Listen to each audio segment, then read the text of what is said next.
Good afternoon. It's Monday, the 23rd of January 2023, just after 1 o'clock. Welcome to UK Column News. I'm your host, Mike Robinson, and joining me by video link, we've got Brian Gerrish, David Scott, and Mark Anderson. Brian and David, obviously, in Scotland. So, well, we've got lots to get through today. So, we'll start off very quickly with the Truth Be Told event, which took place over the weekend. Didn't seem to get much coverage on the BBC. Don't think there'll be any surprise about that, even though it was kicking off outside the BBC. So there we can see part of the parade and more people here. The BBC has blood on their hands, says the placard. We're just gonna show a couple of quick video clips here. First of all, we've got Andrew Bridgen. Now we were told that these novel medical treatments, we were told that they were 100% effective. That was a lie. We were told that they stopped transmission, and that was a lie. And we were told that they were safe. And I get email after email, message after message, letter after letter from people, and all that tells me that that was a lie as well. I've made my decision. I will continue to ask the questions that they don't want me to ask on your behalf.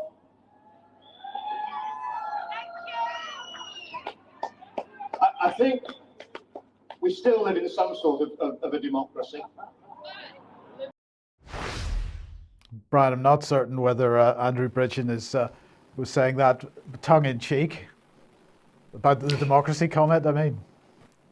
Well, I hope he was, because it's very clear we're not living in a democracy. I mean, there's just no doubt about this anymore. Something else is governing the country. We have said on many occasions that essentially there's been a coup, but it's not a democracy running this country. Interesting you use the word coup. We may be coming on to that a little bit later in the programme. But anyway, Matt Letitia also gave a short presentation. This is from the side, so not quite as good audio quality. Well, there is a little bit of swearing in this. But anyway, let's have a listen. Because understandably, they thought that they were doing the right thing by their government and by their fellow human beings. So you would think that having done this, and sadly suffered extreme reactions and even death, that the government would be the first in the queue to say, what can we do? Yes. But they weren't the first in the queue. In fact, they're still not even in the fucking queue. David, any thoughts? Well, firstly, I'm amazed at the BBC. We know the BBC are not the finest journalists in the world, but that was outside their front door.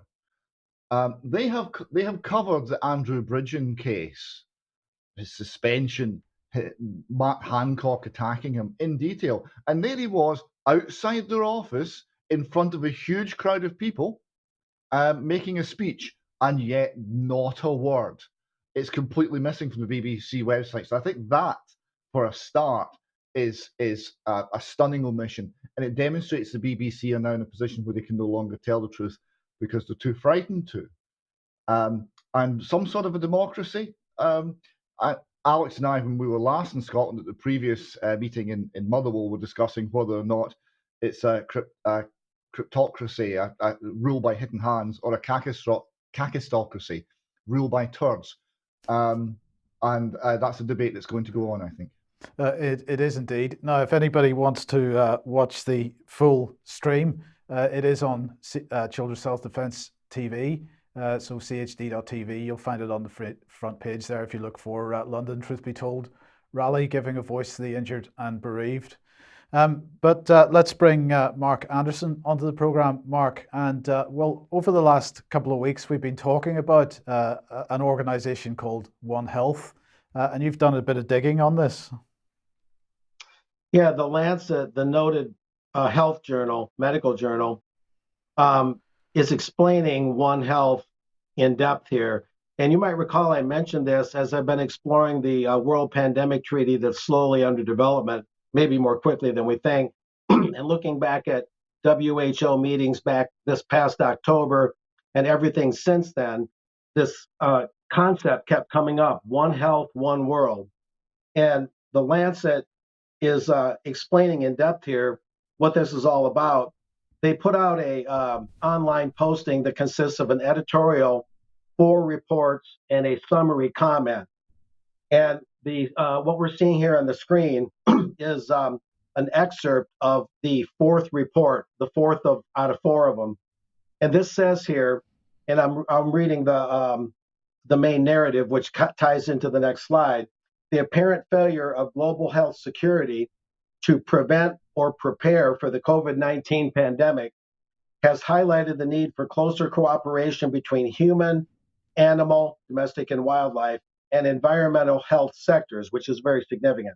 However, the many institutions, processes, regulatory frameworks, and legal instruments with direct and indirect roles in global governance, in the global governance of One Health, have led to a fragmented multilateral health security architecture.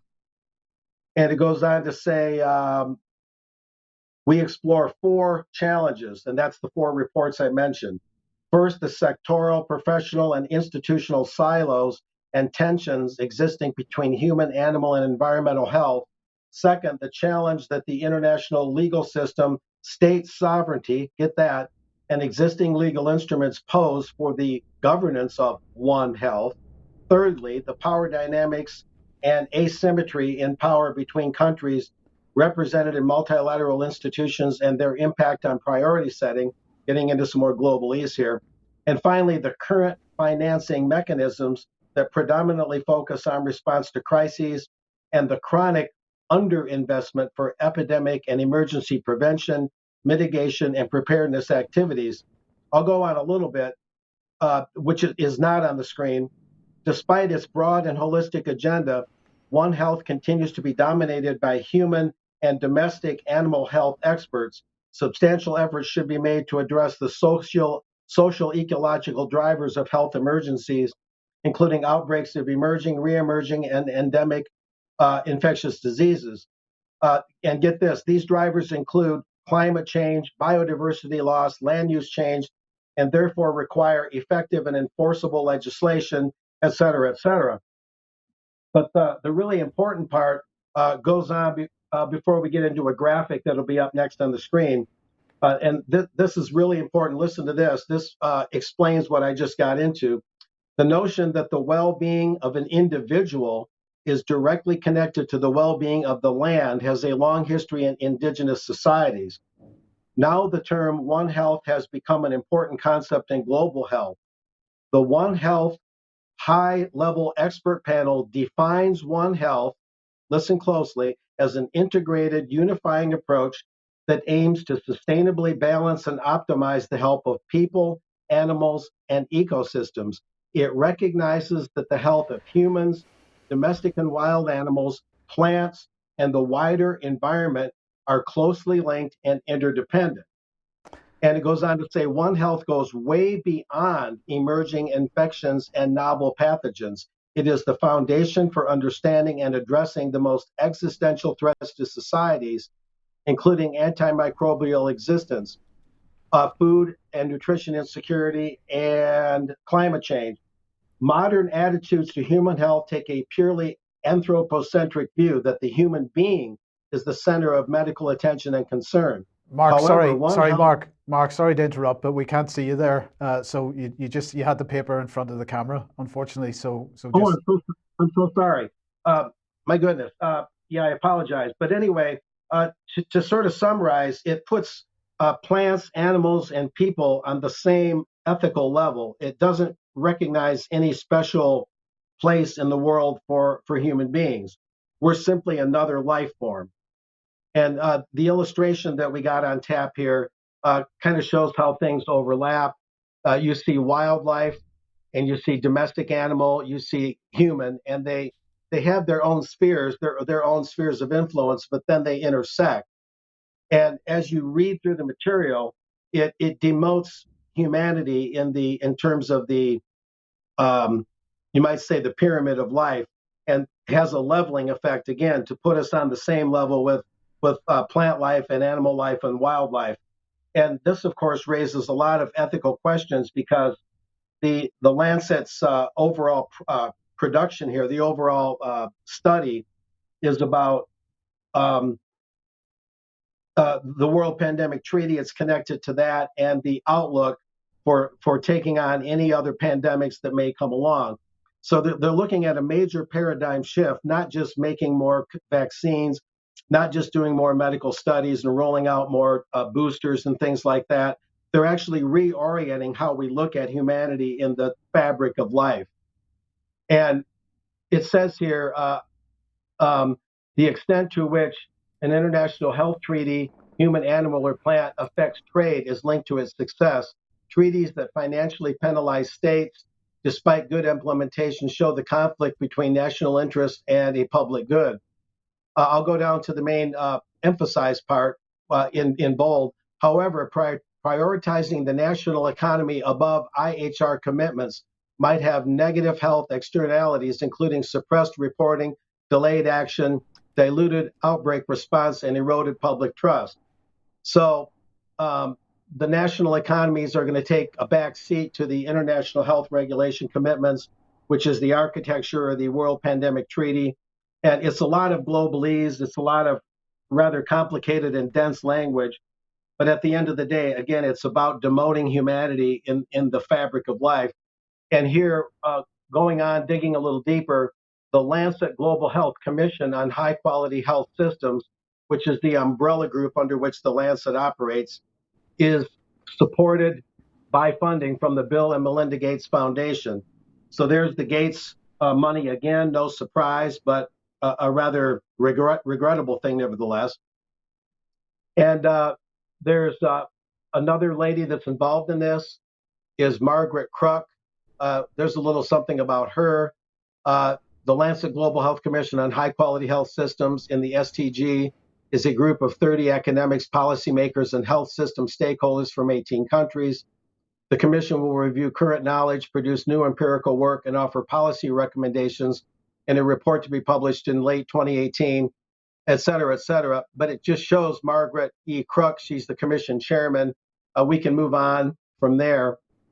And Margaret Kruk is professor of health systems at Harvard T.H. Chan School of Public Health. Dr. Kruk's research generates evidence on how health systems can improve health for people living in low-income countries. That's just a little something about her. Moving on from there, the Lancet, we'll talk a little bit about the Lancet itself. It's a weekly peer-reviewed general medical journal, one of the oldest of its kind. It is also the world's highest impact academic journal, founded in England in 1823. The journal publishes original research articles, gets into seminars and reviews, editorials, book reviews, correspondence. The Lancet's been owned by Elsevier since 1991, and its editor-in-chief since 1995 has been Richard Horton. It has offices in London, New York City, and Beijing. Moving on forward from there. Elsevier is a Dutch academic publishing company, which includes the Lancet, and it's part of the RELX group. And researchers have criticized Elsevier, I hope I'm saying that right, for its high profit margins and copyright practices. The company earned $942 million in profit in 2018. I won't get into all those details, but it has been accused of some wrongdoing. And here's Richard Charles Horton, the editor-in-chief of the Lancet. He's an advocate for the World Health Organization, so there's not a lot of objectivity there. He was the first president of the World Association of Medical Editors, past president of the U.S. Council of Science Editors. He was appointed to a research and analytical management panel as a senior associate of the Nuffield Trust. And so this is just some of the background, some of it a little dry, but one of the interesting things as I wind this part up is the Nuffield Trust was established in December 1939 as the Nuffield Provincial Hospitals Trust by the Viscount Nuffield William Morris, the founder of Morris Motors, said to be a right-winger in his day, by the way. Indeed, one of its first tasks of the Nuffield Trust was a complete survey of hospitals, which was used as a key reference document in the actual establishment of the British National Health Service, the NHS. So this gets into the roots of the NHS, and it grows up from there into the present time. And again, redefining humanity's place in the world with respect to fighting so-called pandemics. So this gives a picture of what One Health is really about. I know it's kind of a lot to absorb right now, but do you guys have any comments or observations? David? Yes, I was fascinated by the use of the word balance, because it's not just that they're equating human health and wildlife health and livestock health, but they're talking about balancing these things. Now, a balance, it brings to mind a seesaw, and one side goes up and one side goes down. So are they saying, well, for the good of the planet, we're going to have to make at some point humans less healthy? Because on balance, this is a good thing. I find it very strange language indeed. Any thoughts, Brian? Well, my thought on it is that we are now starting to actually, I'll call it the regime, see the regime emerge and understand what the regime really wants. But from my take on what Mark Anderson has just covered is that absolutely mankind is to be reduced to the level of just another animal. And of course, the moment you do that, all the rest applies. So if there's too many of man animal, you're going to have a cull to get the numbers down. You're going to balance it with all the other things that they think are important in the planet. So I think this is critical language, because it's absolutely showing us that these people place no value on human beings whatsoever. We're just like any other farmed animal. And that being the mentality, of course, I think it's logical to say that if they want to reduce the numbers of mankind, they're going to use a variety of ways to do that. We may neglect elderly people and simply let them die off. Or I think it's reasonable to suggest that there may be people within this regime who say we should take a more proactive approach and we should actually kill off the useless eaters. And we're going to do that by medication. We're going to actually put them on end of life pathways and kill them off, or we're going to make sure they don't feed properly, or we're going to poison particularly babies and children to make sure that the numbers of human beings can be reduced. That's what I think these people are now showing us. Warfare. We could also talk about encouragement for euthanasia, for example, in Canada at the moment, and so on. Okay, well, look, let's move on, and let's move on to warfare and Ukraine. And we're going to start off with, speaking of Canada, Chrystia Freeland, speaking at Davos last week. Let's just have a listen to what she said here. But I think we in the West also need to understand that victory that President Zelensky spoke about, and that time which he said we need to use, it's not about doing Ukraine favors that we're talking about.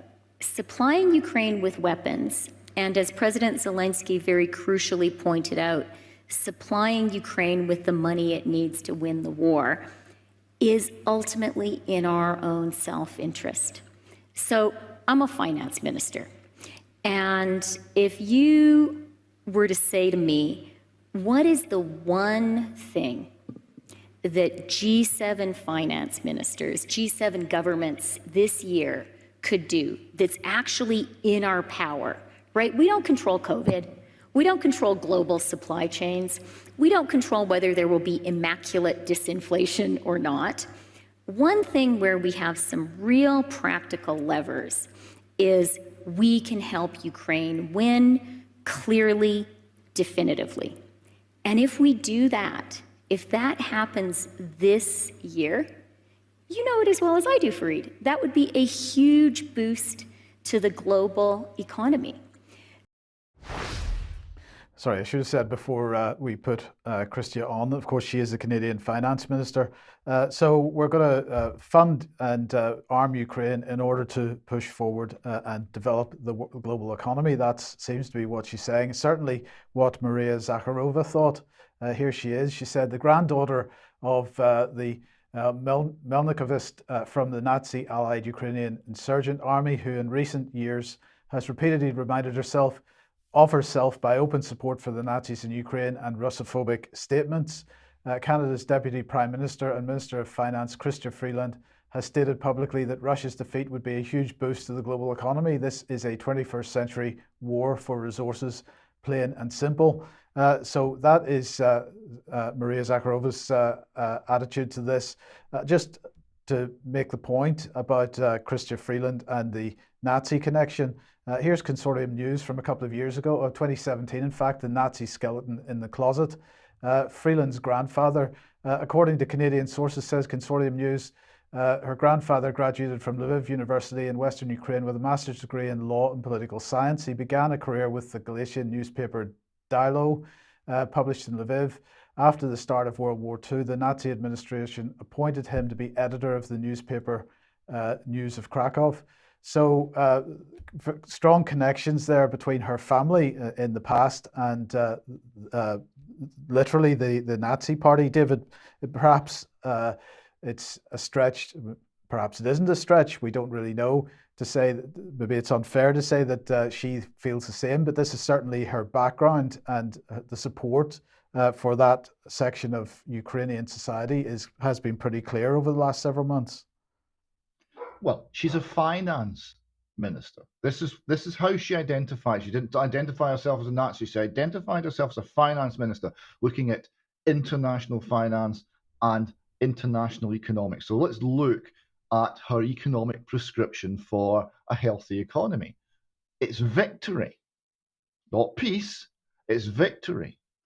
Which economic program does that remind you of?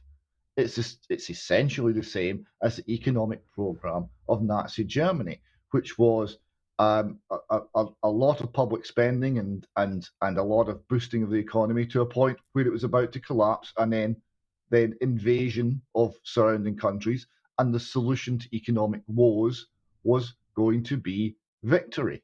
So at least in her economic policies, if nothing else, I don't know what's in her heart, there are similarities there that are concerning. Yeah, okay, thank you for that. Now, also at Davos last week, Boris Johnson was there, of course, and well, he was very thankful that the Pinchuk Fund for hosting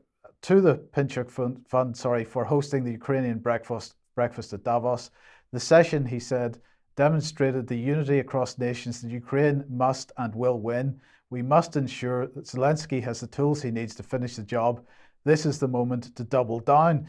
And so, doubling down indeed, the following day, he heads off to Ukraine to be the guest of Mr. Zelensky. And here's the Defence of Ukraine tweeting out, "Friends like these," this is Boris Johnson, "are worth more than a squadron of tanks.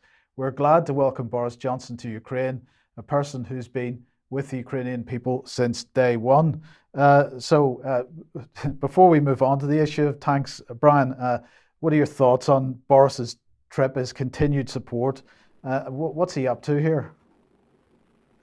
Well, that's a good question, Mike. What is he up to, and who's he working for? Is he there representing the British government, or is he there working for people behind the scenes, the globalist masters in Davos themselves, maybe? What is he doing there? Who's paying for his trip? Is this through the Foreign Office, effectively, or is this a private trip for private discussions with Zelensky? The key bit is that the UK public doesn't know, and we need to know. But what he isn't doing there, we can be 100% sure of. He is not calling for an end to the fighting. He's not there to protect lives. I think that he's gone there because they are now desperate to try and keep Ukraine fighting. And as we shall see in just a few minutes, the reality is that Ukraine is losing, and they are starting to lose badly. The cracks are appearing. So Boris has been sent in order to try and shore up the Zelensky regime, this is my opinion, in order to keep the fighting going. We've got bankers there. You showed the lady. She's not interested in peace. She believes that if they can continue the fight, there can be economic, monetary benefit out of it. These are very dangerous individuals. Right. Well, you asked the question who funded it, so let me just mention that the person who funded the breakfast at Davos was Viktor Pinchuk Foundation. Now, Viktor Pinchuk is a Ukrainian businessman oligarch worth something in the region of $1.5 billion. But his foundation, just to give an idea of the background here, supports and works with a variety of partners, including the network Yalta European Strategy, created to promote Ukraine's European integration. Also, the Clinton Global Initiative, the Kiev School of Economics, the Tony Blair Faith Foundation, the Brookings Institution, the Peterson Institute for International Economics, the Israeli Presidential Conference facing tomorrow, and the Legal Clinics Legal Aid projects of the Renaissance Foundation. So perhaps that's where he's getting the money from, Brian. Well, you've nailed it down there. Every time we look into our politicians and what they're doing, yes, they might be working inside the national government system part of the time, but the rest of the time they're deeply involved with think tanks or trusts or overseas groups, whoever those may be. And those people are completely unaccountable. I think we are now absolutely in the phase where national governments have been subsumed into this globalist structure. And when we see the politicians, the chosen few, because it's clear that the rest of them don't understand what's going on, but when we're looking at the chosen few like Boris Johnson, they are simply now being used as the puppets for the globalist policy. And of course, to do this needs huge amounts of money. So we're looking at the hedge funds, we're looking at the huge non-governmental organizations, Bill and Melinda Gates, Tony Blair, to name a few. Yes, well, let's come on to the issue of tanks then, because the tank saga continues. Here it goes. Of course, the Ramstein meeting taking place a couple of days ago, and well, no progress seems to be made with respect to Germany actually providing tanks themselves, but perhaps progress has been made with respect to others that hold German Leopard tanks being allowed to export those. So here's Annalena Baerbock saying, for the moment, the question has not been asked. Well, actually, the question was be asked, or rather, the Polish president said, we are sending the tanks. So perhaps the question wasn't asked formally, but certainly the statement was made. But if we were asked, we would not stand in the way. And she was talking about Poland sending the Leopards to Ukraine. She went on to say, we know how important these tanks are, and this is why we're discussing this now with our partners. But in the meantime, certainly Germany not so interested in actually providing, seemingly still not interested in providing tanks themselves. So I wondered this morning what NATO's response to this would be. Well, this is the type of thing they were tweeting out this morning, this little video clip about HIMARS being deployed to Latvia and able to be moved to Latvia in under 3 hours. This is apparently part of a routine exercise, part of the military mobility situation.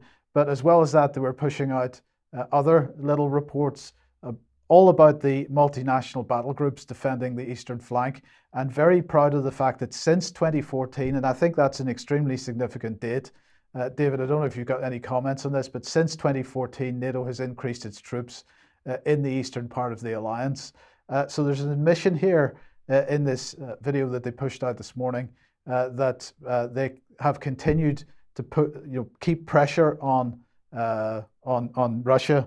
And so, there are these little short recognitions from time to time from NATO that they have actually sort of effectively caused what's going on in Ukraine at the moment by this constant pressure pushing eastwards. Well, there certainly has been constant pressure, and 2014 is obviously the date when the pressure and the political initiatives in the Ukraine cranked up to an altogether new and higher level.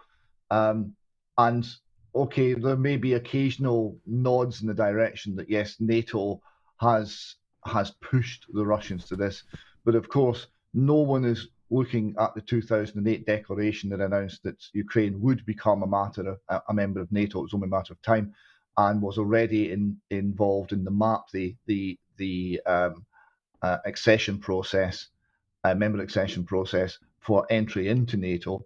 And remember, that means all of Ukraine, that means including the Crimea, and that was a huge existential threat to Russia. Everybody recognized it as such. Sensible voices in the West, and certainly the voices inside the Kremlin, recognized that as an existential threat to Russia that was going to push them towards war.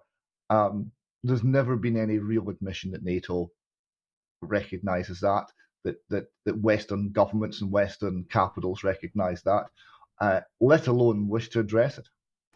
Indeed. So, Brian, other than those two little video clips, total silence on NATO's Twitter feed this morning about tanks. What's the media been up to? Well, the media is up to silence because they've got big problems. Now, I just did a very loose search for tanks and Ukraine on the internet. If we pop the first slide up on screen, what do we see? Well, we see trouble because nobody's too sure what's going on. So we've got Russia-Ukraine war live. Pressure builds up on Germany to make a decision on sending tanks. Poland to seek Berlin's approval to send tanks to Ukraine. We will send Leopard tanks to Ukraine with or without German approval. Huge blow for Putin, as Germany says it won't block Poland sending Leopard 2 tanks.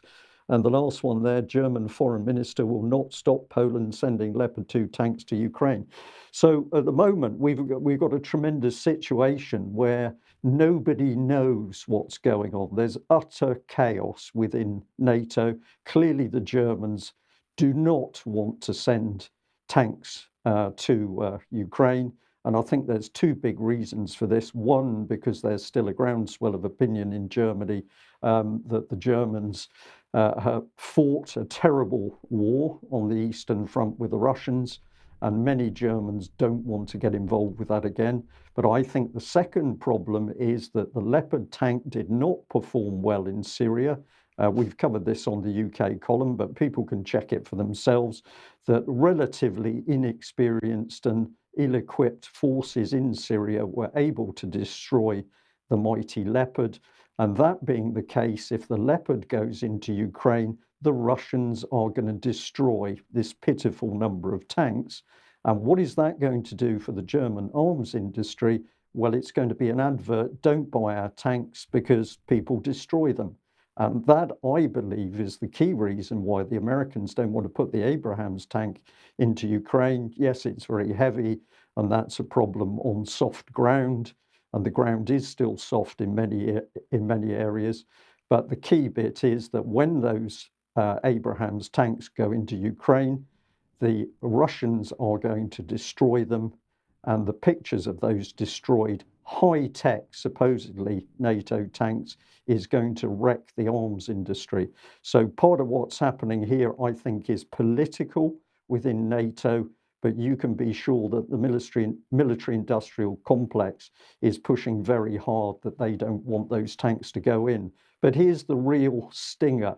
If we move on to the next slide, we start to understand what the problem is, because the mainstream media at the moment is simply not commenting on what even Zelensky is having to talk about. And here we can see on screen the report that Zelensky himself is now having to admit that 50 tanks will not solve the problem. And if we go on one more, we can see his actual quote. So Zelensky here saying, when the Russian army with 1,000 tanks is against us, 10, 20 or 50 tanks provided by the countries will not solve the problem. They do a very important job. They will motivate our fighters to fight for their values, because they see that the world, he means, is on their side. So he's recognizing that if the tanks arrive, they're going to help boost morale. But what is the point of sending 50 tanks when the Russians have got thousands of tanks and thousands of proper armored vehicles? So even Zelensky now is in a rat trap. But is that the connection with Boris Johnson visiting, that Boris is there to try and keep Zelensky fighting although Zelensky himself knows there's a problem? Now, the other area where there's total silence in the media is the reality of what's happening on the battlefield. And the reality is that the Russians are now starting to make major progress. They're beginning to break into the second defense layers in Ukraine. They're beginning to spread out, and it's clear that there's increasing confusion within the Ukrainian side. So if we pop the first map on screen, and I'm going to give a big thank you to the amateur reporters that are putting this material up on screen. But we've got a map here showing Bakhmut, which is top right on your picture. And the key bit is that Bakhmut is now surrounded. It is cut off by Russian fire systems.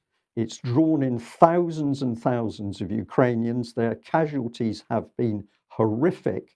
But the Russians can play as much time as they want because the supply routes to Bakhmut are now cut off. And if you look at the red down in center screen or down towards the southwest, bottom left of your screen, this is indicating how the Russian forces are now moving very quickly through the rear areas of the Ukrainian defense. So the Russians can wait as long as they want. They don't need to sacrifice thousands of troops to take Bakhmut. Bakhmut will fall because the Ukrainians can't resupply it. And if we go on to the next one, I've just taken some clips from a social media channel that I have found to be very accurate. And I've tried to keep this as simple as possible.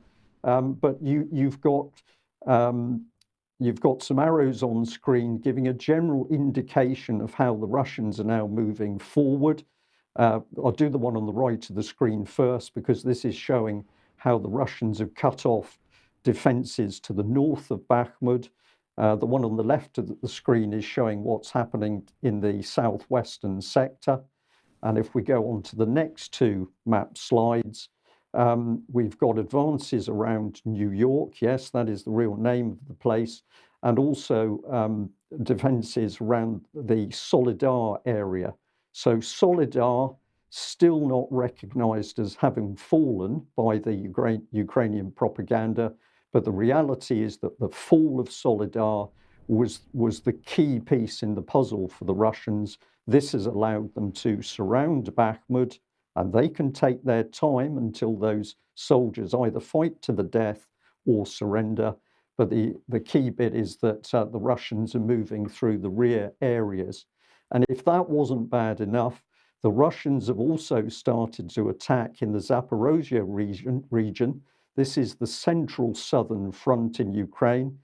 So on screen, if you look at the left map where you can see the red line, the Russians are pushing forward. Now, many people say, oh, but the Russians are not doing very well because they're only moving a few hundred yards, sometimes a day or half a mile. But the reality is the Russians are doing this deliberately because they are minimizing their own casualties whilst inflicting maximum casualties on the Ukrainians. And just before I come back to you, Mike, the key thing about the Russian attack in this area is this is the very area where Zelensky has been boasting for a number of months that the Ukrainians were going to counterattack and drive south right down to Mariupol. So the Russians have now demonstrated that all of this is complete nonsense. And the reality is that we have breakdowns starting to occur, silence in the BBC and the Western media because they daren't report the truth from the battlefield. I'll just come back to you before I move on to what the BBC has to say. Well, I had one question in my mind, and that is this. The Russians are taking this approach to the situation and they're moving forward quite slowly. But in the meantime, they're, absolutely doing huge amounts of damage to the personnel of the Ukrainian army. And in the meantime, the West, who says that they are backing Ukraine to the hilt, are not providing Ukraine with the weapons that they need to actually provide a reasonable counterattack or to make progress themselves.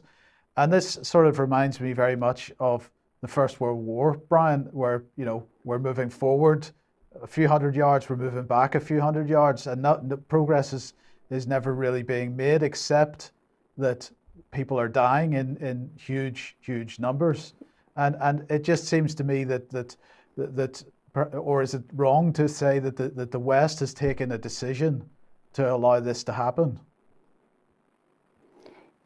Well, let's deal with the first point. What is not happening is that the Russians have been brought to a standstill on the battlefield. This is just not true.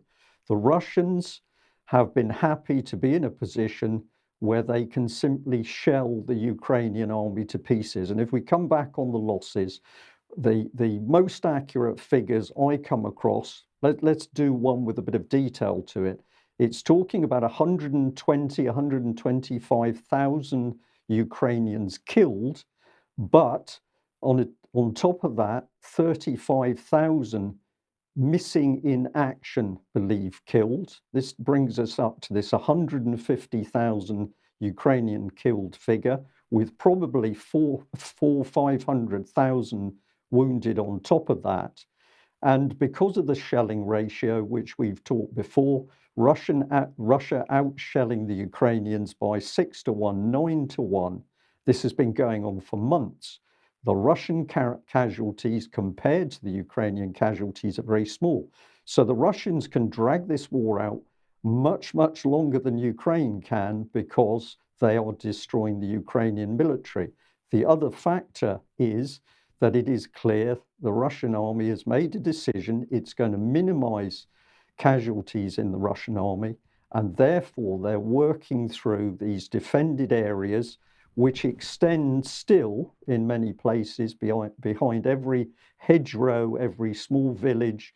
The Ukrainians have spent years producing these defenses.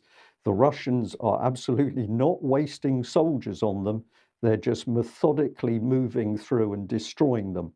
But what's clear from everything I've seen over the last 3 days is the Russians are now picking up pace. Bakhmut is trapped.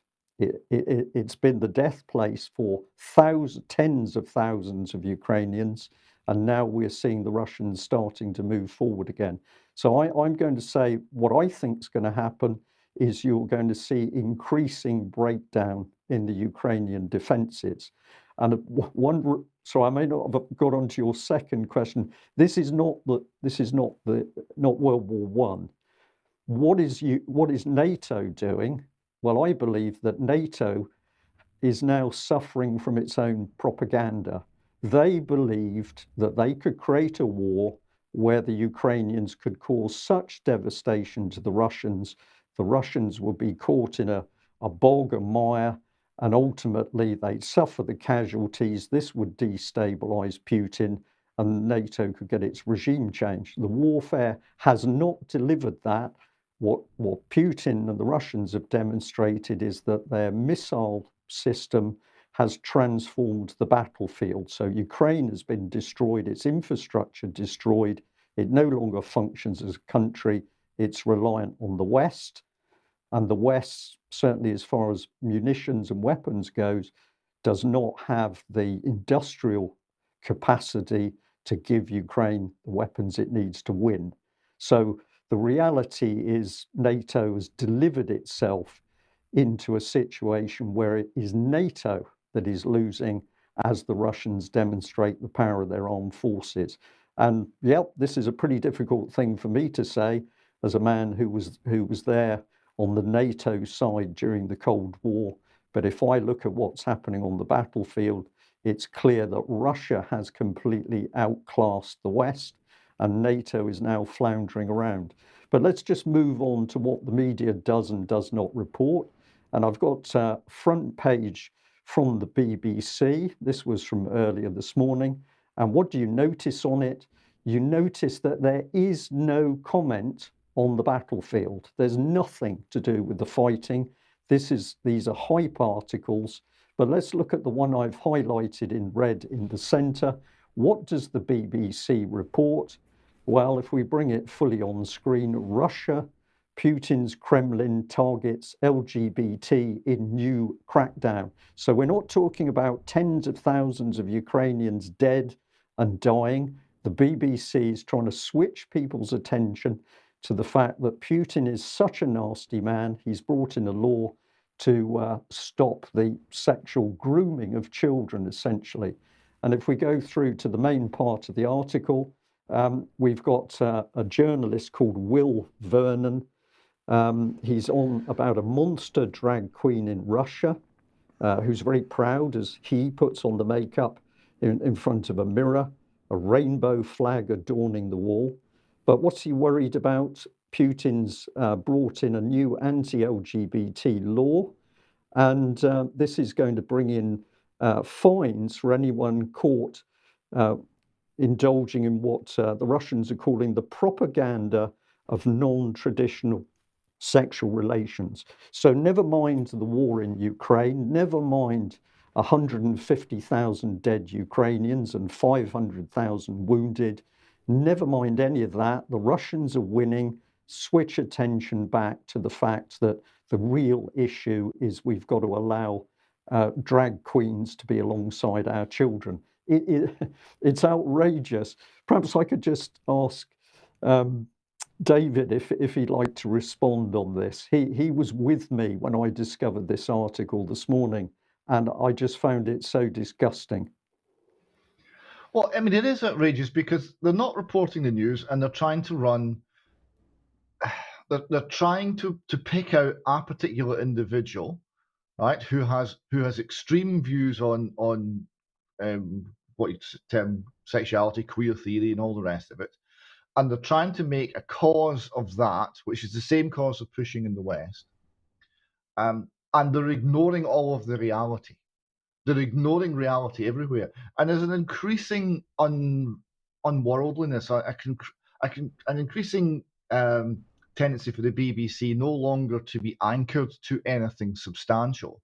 They run these stories. They're meant to get an emotional response, meant to make you feel pity for this individual. They're meant to make you blame Putin, and they're meant to make you not think.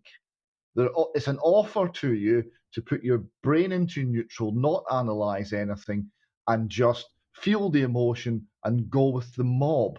And this is the very opposite of what the BBC was founded to do and should be doing. Yeah, absolutely. Well, I'll just finish this off very quickly because I did what I always do. Let's look at the journalist himself. So here's Will Vernon on screen, senior journalist, BBC News Moscow Bureau, mostly Russia, but found in other countries. Well, when I go to his Twitter page, and I took a couple of tweets, his pinned tweet is still from August 22, and from August the 22nd, 2022. And he's talking about 6 months after invading Ukraine, Russia's military has a problem, not enough men, too many dead and wounded. In response, the authorities are encouraging Russians to sign up as volunteer fighters. So he's misleading the public by that pinned tweet, but then immediately underneath it, you've got another image of the sorts of people that Will Vernon thinks the Russians should be encouraging. Well, the Russians are not only not encouraging them, they've decided they're going to protect society from this perverted agenda. But what is the BBC doing? It's doing its very best to spread this agenda inside UK. So we've abandoned reporting on the callousness and the brutality in the war, with an underlying possibility of World War III, and the BBC is focusing on this despicable, perverted issue, which is now attacking children in this country, and clearly it's seen as an attack on children in Russia. So I think we've got to say, many years ago we thought the BBC had reached the bottom of the barrel, but we're now watching the BBC just rolling in the gutter. Despicable organisation. Yes, okay. If you like what the UK column does, never mind the BBC, and you'd like to support us, and please head over to community.ukcolumn.org. Your ongoing support would be very much appreciated. You could pick something up at the UK column shop, but please do share material that you find on the various platforms. Now, David, similar topic, strangely enough, but you wanted to highlight some letters to the editor. Yes, this is published on the UK Column main news channel, main news website at the moment. Letter to editor. this was in response to a report on 9th of January regarding Scotland's legislation to ban conversion therapy. So this person writes, I'm a sociologist and I've been a researcher on adult sexual attraction to children, and I published 2 books on the topic. During my research, men in the community, often unknown to any authorities, contacted me confidentially to say they were sexually attracted to children and thus defined themselves as paedophiles. Some of these men understood the harm that adult sexual contact with children causes to the children, and they did not want to act on their urges. They wanted help and therapy. One man described how therapy had enabled him to move away from his paedophile identity, and he's now happily married and no longer finds children sexually attractive. Other men told me of the horrific fantasies they had, but were at the time managing to keep under control. So she asks, would such men now be supported and affirmed in their paedophilic sexual identity under the new legislation proposed for Scotland? Even where this made more would this make them more likely to act on their fantasies? Would they be denied therapy that aimed to alter their sexual behaviour? And she continued, I predict the next step will be an engineered form of children demand the right to sexual exploration with whoever they choose, including adults. I also predict some human rights lawyer will get involved, possibly including a man named Dr. Richard Green, a lawyer both in the US and UK, who was instrumental in getting homosexuality moved from the DSM-3, the third edition of the Diagnostic and Statistical Manual in the 1970s, and subsequently they moved to redefine paedophilia as a sexual orientation. The DSM definition is now an illogical mess. And who more recently has been championing trans rights. I see a horrifying return to 1970s push to normalise child sexual abuse. It needs to be countered as strongly as possible. You won't believe how powerful this movement has been in academia for many decades. Very worrying statement. On a follow-up email, she said, in every population, as far as we know, an unknown percentage of people, mainly men, find themselves with a fixed involuntary sexual attraction to children. Very simplified, cultures can broadly respond in one of 4 ways. 1, no big deal. 2, oh, what fun. 3, you're sick and evil, we hate you, you're an evil monster, you're going to offend, it's only a matter of time, there's no help available, you and the children are doomed. Or 4, okay, we understand it's involuntary attraction, you didn't choose it, but you can choose how you respond. We will encourage you to come forward, offer therapy to deal safely and harmlessly with your sexual attraction and shift it to an attraction to adults if we can. The corollary is if you choose to offend, you will be punished severely. No culture currently offers option 4, although some charities in the UK do base their conduct on that. It's probably too late for our culture overall now to act responsibly. We seem to be set on shifting from options 1 and 3, neither of which could ever protect children effectively, to option 2, which is absolutely disastrous for child protection. Now, this lady will be, this is Sarah Good, PhD. She will be conducting an interview with UK Column shortly, and we'll go into these issues in much more detail. But I think it was a matter very much worth highlighting. The view towards the sexualization of children is very likely to be accompanied with a breakdown of the protection, the legal protection that is offered to children. It will be done via rights. It will be done via it's unfair not to. It will be done using all of the emotive language that we're used to seeing, and it will leave children horribly exposed and open to abuse, and it will strip them of the protection that they so desperately need. I think she's right to raise the alarm on that, and this is a matter that the column's going to be reporting on intensely over the next months. Okay, thank you for that, David. Now, Brian, the question is, why are you in Scotland, and what have you seen since you've been there? So first of all, we have a demonstration in Glasgow. Well, yes, this was a demonstration about vaccine harms, but also really it was another freedoms demonstration with people pointing out that we are being more and more controlled by the state and our lives controlled. But a really fantastic day if you're about to Oh, sorry. That was the freedom demonstration. We played a clip of that earlier on because, of course, there was a demonstration in London as well. But the second thing which took place yesterday was the Fenethy conference, which David Scott has spent a great deal of time and effort to help set up. And my goodness, I'm pausing because it was an extremely emotional day, as a number of ladies were brave enough to come up on stage and describe their experiences many years ago when they were little girls of 5, 7, 8, 9, and they went through a supposed refuge called Fenethy. Many of them thought they were going there for holiday, but what they experienced was brutal and really very difficult to listen to. I'd like David to comment as well, because I was there to listen and learn, and I was also given the opportunity to sum up towards the end of the event, but it was David who has worked very hard with those ladies to make it happen.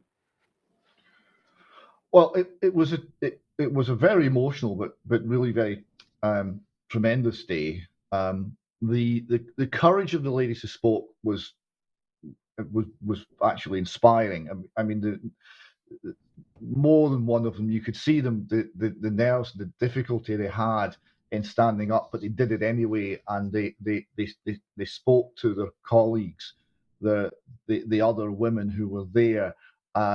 They told their stories clearly and beautifully and courageously. And I mean, I was struck.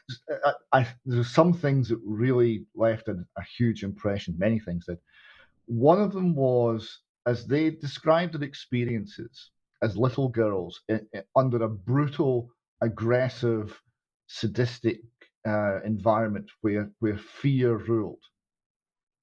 And they would describe what they did. The number of times as little children that they stood up to the brutality. They told the truth when they were ordered to lie. They helped a sister when they were told not to.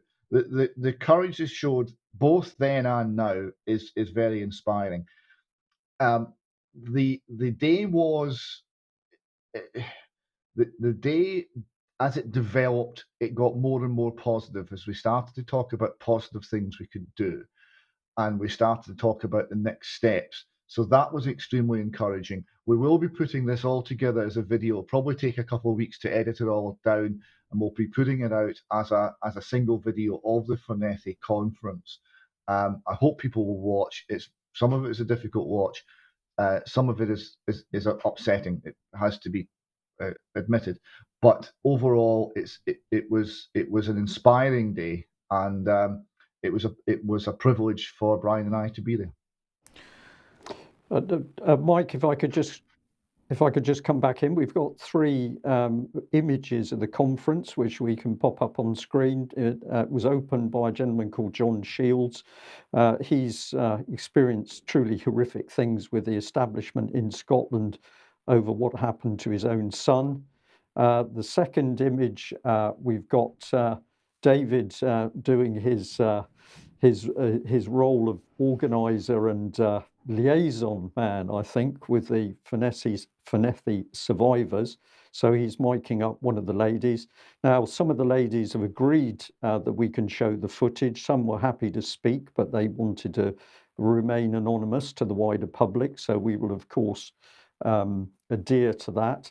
The final slide is a very interesting gentleman called John Halley. Now, he's effectively a Scottish solicitor, but he's also done a lot of work to do with child abuse. He's also worked for a short time alongside the Scottish Child Abuse Inquiry. It was very interesting not only to see how he reacted to the stories these women had to tell, but also what he had to say about the setup of the Child Abuse Inquiry in Scotland. And perhaps I could just highlight for our audience that this Fenethy organisation was running for about 30 years. Girls were going there for relatively short spaces of time. It might be a few days or it might be a few weeks. On average, we can say with confidence there was at least 2,000 little girls going to this place, this big house every year. That continued for 30 years. And so the reality is, over that passage of that time, possibly 60, 70,000 little girls brutalized. And as many of the ladies said on stage, what happened in a few days or a few weeks at Llanelli not only changed their lives, it often destroyed their lives and their ability to form relationships. Why was the event on? Because the Scottish Government and Police Scotland, of course, have shown a distinct reluctance to investigate or even take statements and investigate what the ladies are saying. So it's taken a lot of effort by the ladies themselves and David Scott and the UK column to start to give these very brave survivors a voice. Okay, Brian, thank you very much for that. Now let's move on to economic issues. And David, I'm really interested to get your thoughts on this. Civitas has published a paper today, a document today called An Analysis of the Effects of Taxes and Benefits on Household Income. And it's quite staggering. So let's just have a quick look at what they're saying. In 2020, 2021, the most recent year for which data are available, 54.2% of individuals live in households which received more in benefits, including the imputed value of health and education, than they paid in taxes. This is equivalent to 36 million individuals. This proportion, the net dependency ratio, is the highest on record. They go on to say in 2020, 2021, the top quintile, the top fifth of households, as measured by equivalised household income, paid an average of £35,399 more in taxes than they received in benefits. Conversely, in the same year, each of the bottom three quintiles, that's 39.8 million individuals, received on average more in benefits than they paid in taxes. This meant, so they had an overall average transfer of £12,033. So the bottom quintile had, so if we just put that back on screen a second, please, Stephanie, the bottom quintile had £17,000, £17,648 extra income than they paid in taxes. The second from bottom had £13,469 extra income than they paid in taxes, and the third quintile, 4,983. And so, David, my question to you very briefly is, how is that sustainable? Well, it's not, Mike. But firstly, the left, the Green Party, etc., will say it's not enough. They'll say soak the rich, tax the rich more. These people, they need to pay their fair share, right? And it's quite clear that they're being destroyed by the taxation system. Middle class is being stripped out. It will no longer exist very shortly.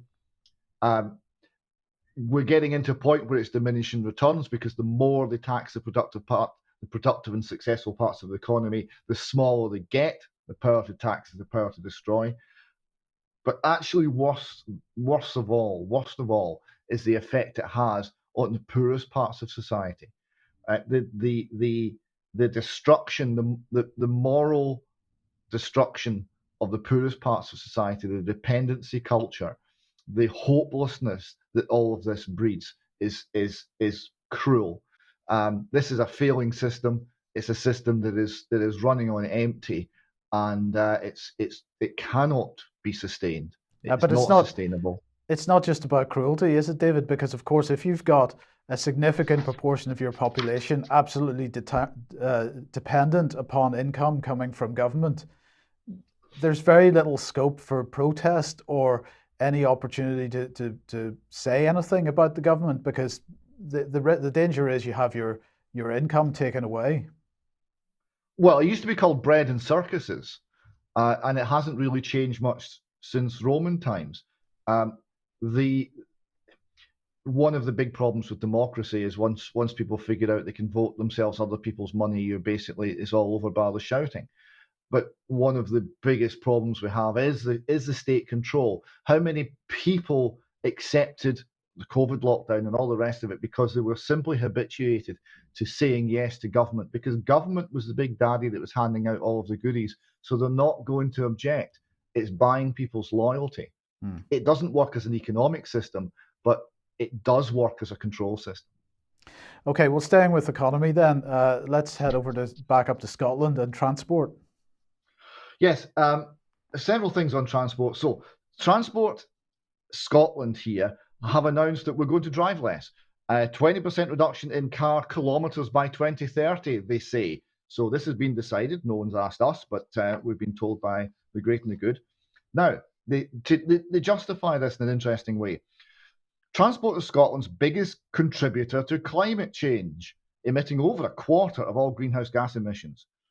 Within this, the largest share of transport emissions comes from cars, amounting to 38%. The predominance of private car use, therefore, cannot be overlooked. So they're going to cut private car use because of global warming. And they quote some figures, but they're not really thinking it through.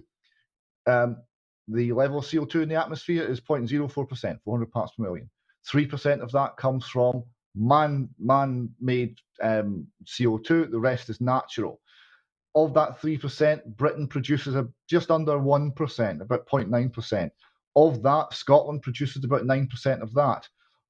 Of that, transport is 25%, as Transport Scotland have said. Of that, cars is 38%, and of that, they're going to reduce by 20%. And if you multiply 0.04% by 3%, by 0.9%, by 9%, by 25%, by 38%, by 20%, you get the grand total in CO2 reduction due to Transport Scotland of 0.00000000185%. Right? This is a justification based on nothing. Right? There is no scientific justification for this whatsoever, but they're pushing it nonetheless. Now, if we go then to the next aspect of this, which is the 20-minute city, 20-minute neighbourhoods. The big issue here, reporting the statements by the Transport Secretary in Scotland,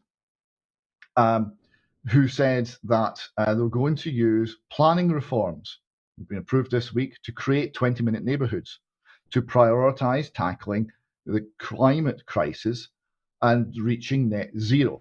Tom Arthur, who's the SNP's planning minister. Now, again, there is no reason or logic. This is just blind adherence to a faith. But it's very interesting to note that it's the planning system that's going to be used. The next slide here, Arthur said the new framework was one of the most important changes since the modern planning system was introduced in 1948. So this is not minor. This is huge. 1948 Town and Country Planning Act was a huge reduction in personal liberty in this country, and this is another one via the planning system once again. He added that it will support the development of communities in the economy, quote, in ways that are both sustainable and fair, end quote, none of which really means anything. These are code words. These are emotive code words relating to the agenda, not relating to anything real, quantifiable, or logical. Another aspect of this from Dundee City Council, who are changing for the future, so that's good news. Dundee low emission zone scheme has been introduced, and we've got a map of this, and the map shows the whole of the middle of Dundee. You won't be able to enter there if you have a car older than a certain age. It's a pretty new vehicle. So if you are maybe a less affluent and you've got an older car, and this car's important to you for you getting around, you're no longer wanted in the middle of Dundee, I'm afraid. And the BBC summarises all this: new planning rules to help hit Scottish emissions targets. So they're not actually Scottish emissions targets, they're global emissions targets imposed on Scotland and accepted by our lame politicians. So MSPs have signed off on new planning rules for Scotland, which aim to help hit climate change targets while cutting the use of private cars. So they're going to cut the use of private cars, they're going to limit our mobility, they're going to put us into 20-minute cities. They're not arguing for this case, they're just imposing it. And they are not basing this on anything real, because the difference this will make, CO2, global warming, however you want to express it, is absolutely minuscule. it's utterly trivial. Whatever you think the level of CO2 is doing to the globe, this is irrelevant. So this is an excuse for behavior modification. This is not anything to do with the climate. Indeed. Now, sticking with economy, but moving back to Russia again, I just wanted to highlight this tweet from the European Commission. David, this says, when Putin started his brutal war against Ukraine, the EU moved quickly and decisively. We've imposed 9 rounds of heavy sanctions against Russia, crippling its ability to finance this war. And of course, the UK absolutely pushing the same kind of narrative. But in the meantime, reality isn't quite the same. So here is a report here from December. Russia's crude exports to India up 14-fold, exports to China double. Russia focuses on other markets.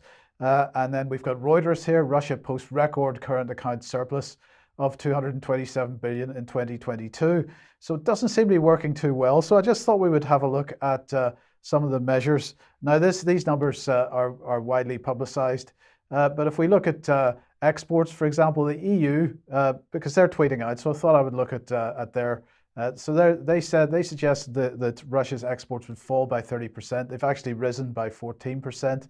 The balance of trade surplus, the EU forecast minus 22%. In reality, it's gone up by 66%. Imports, the EU said, would fall by 35%. They have fallen but by only 9%. GDP, the EU said that Russian GDP would fall by 11%. It has fallen but by only 3%. And if we compare these figures to what's going on in Western Europe, I think it stacks up pretty well. But then we got the ruble. Well, the EU didn't give any forecast on that, but that is up by 15%. So, David, sanctions are working well. Well, they are in Russia. We'll come to this next time, perhaps.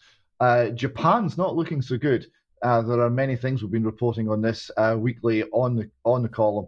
There are many major strains shown in the Western economy, in the banking system, in finance, and state finance. So the cracks are showing in the West, if not in Russia. Yes. Now, at the beginning of the program, David Bryan used the word coup, but not the only person to be using the word coup at the moment. No, here we have it coming into the mainstream. Jeremy Clarkson, columnist in the Times, is saying we're in the midst of a coup, but who the hell's behind it, he asks. That's a good question and a good observation. So he writes, my son came over for father and son chat the other day. We laughed about what innocuous word had been banned that day and who'd been cancelled. And then after a pause, he said with a solemn face, you do know there's a war going on, don't you? And talking about a war on us, not on Ukraine. And he continued, think about what typically happens in a military operation and look at what the woke left has done here.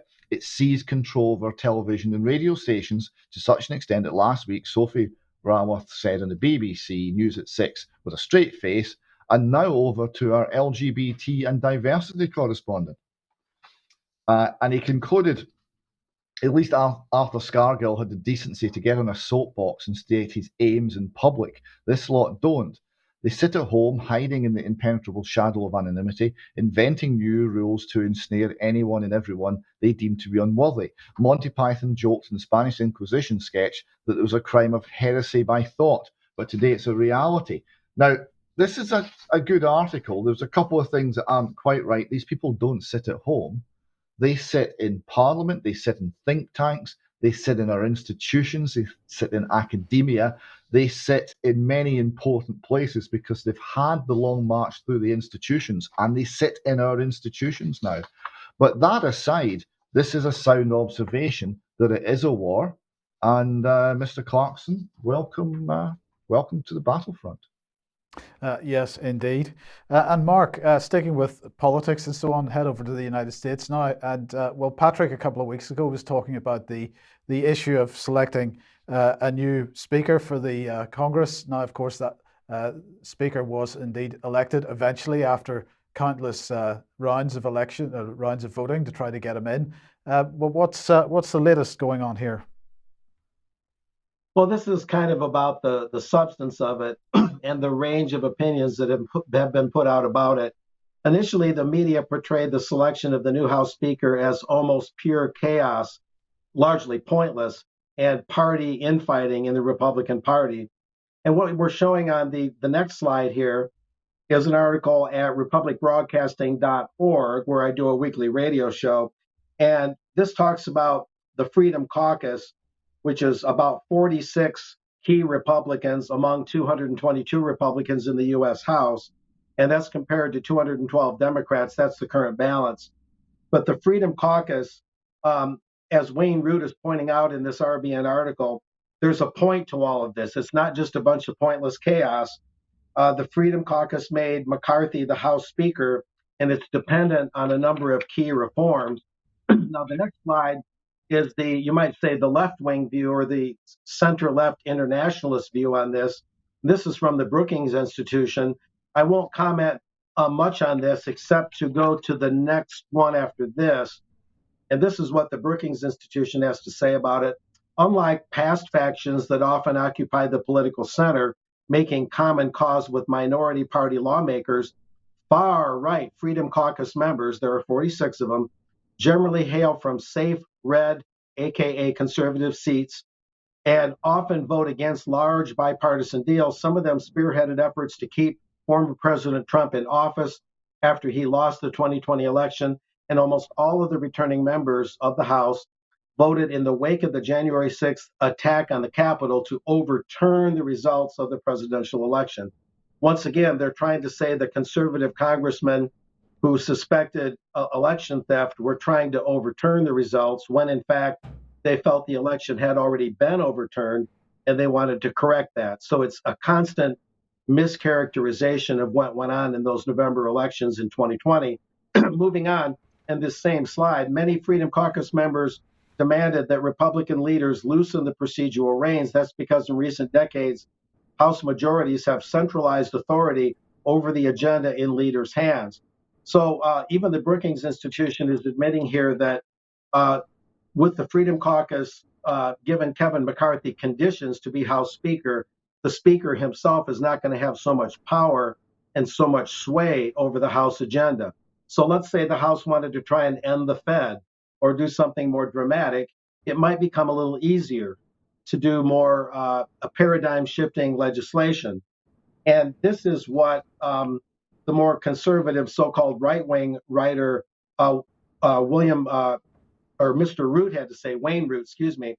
And here's an intriguing perspective on the tumultuous process of Congress naming the new GOP Speaker of the House, Kevin McCarthy, from alt-writer Wayne Allen Root. Now Trump wants to be president again. Trump never saw the House Speaker as his calling.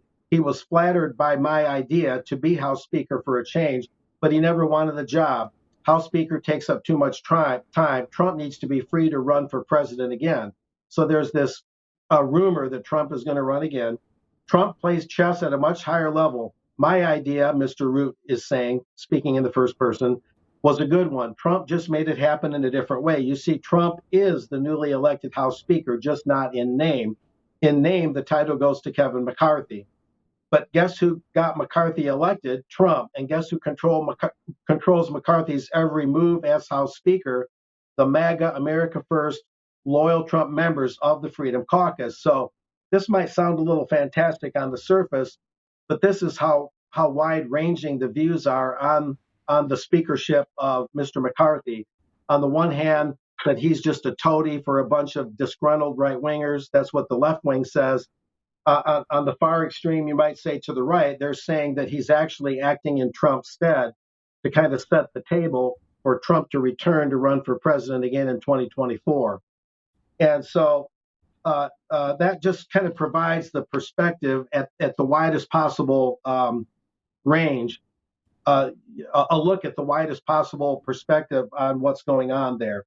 But moving on here a little bit more, and look at what McCarthy got, what they got McCarthy to agree to, allowing just one member of the GOP Congress to move to vacate the Speaker's chair, meaning if McCarthy doesn't keep his word to Trump conservatives, he's out on a moment's notice. McCarthy had to agree to give 3 members of the Freedom Caucus seats on the powerful House Rules Committee, including House outspoken Representative Jim Jordan of Ohio.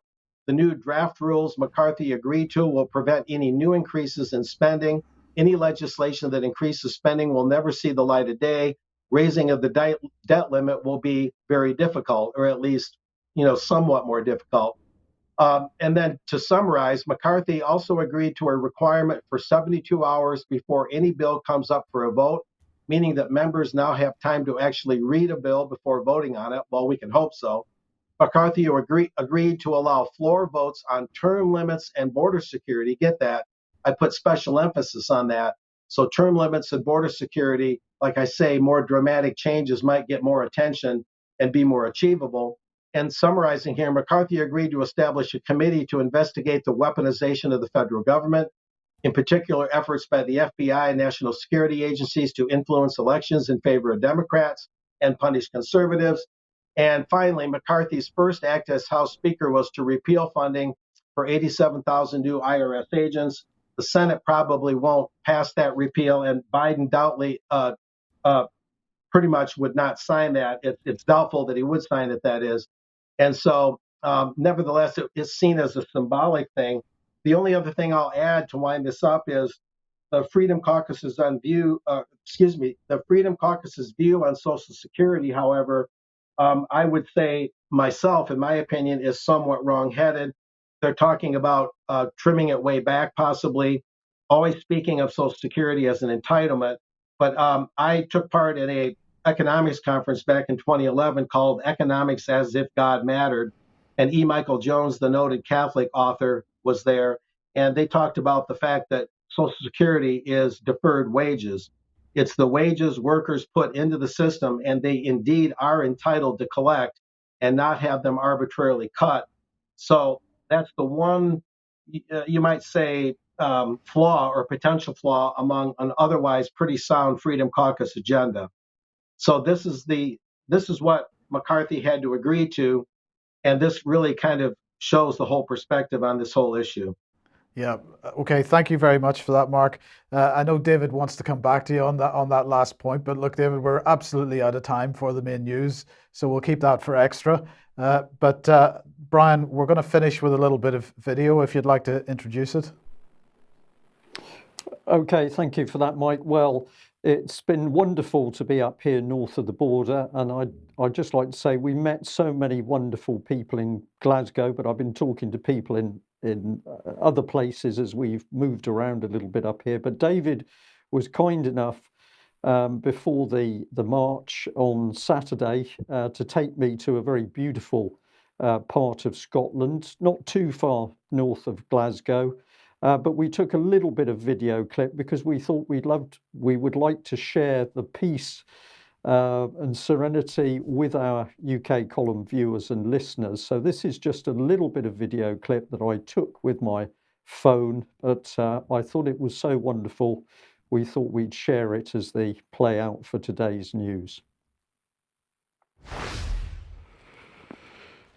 So, David, you've brought me to this spectacular location. I believe we're somewhere north of Glasgow. Tell the UK column viewers where we are. This is beautiful Loch Katrine. This is where Glasgow's water supply comes from. And as reservoirs go, it's rather wonderful. It's entirely natural, and it was built, the Victorians built some huge pipelines to take the clean and pure water down to the big city of Glasgow, and solved the cholera outbreaks in doing so. Okay, so it's very quiet here today, and we took a drive through some very pretty scenery and stopped at another very attractive piece of water. Several guys fishing. They were pretty tough because they were there in their camper wagons and tent and a few kayaks as well. So that's obviously the place to be. That was Loch Venacha, and that has a few hardy pike fishermen out in the depths of winter, dedicated to the sport. Okay, This is a part of Scotland called the Trossachs, and It's very pretty. Okay, and we're on our way down to Glasgow for this freedom gathering today. So how do you think it'll be? I really don't know. It's starting in Glasgow Green, and I actually don't know what to expect. This has been during the whole lockdown, during the jockdown, during all the oppression we've been through.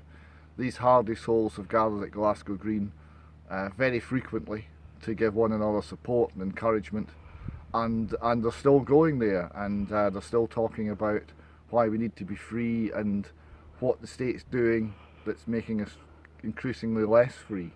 So we're going down for a chat, we're going down to meet some good people, and I really don't know what to expect, but it should be fun. It will be fun, and we'll take a part 2 for our audience, so stay with us. Okay, brilliant. Thanks for that, Brian. David, you were waving something at me, but I couldn't quite see what it was. Is there something you want just to mention briefly? I mean, very briefly. Well, just a reminder to anyone who's within travelling distance of Motherwell, we're meeting, UK Column is having a meet-up at Motherwell tonight, 6:30 for 7 at the Glow Centre. The speakers will include Brian Gerrish, Dr. Bruce Scott, and Richard Lucas, and I'll be there, and there will be many questions from the audience, and many cups of tea will be consumed, and we'll have a really good time. Tea? I thought you could have done better than that, but okay, we'll talk about that in extra. We'll be back for extra in a couple of minutes. Stick with us if you're a UK Column member. Otherwise, we'll see you as usual at 1 p.m. on Wednesday. Thanks for joining us. Bye bye.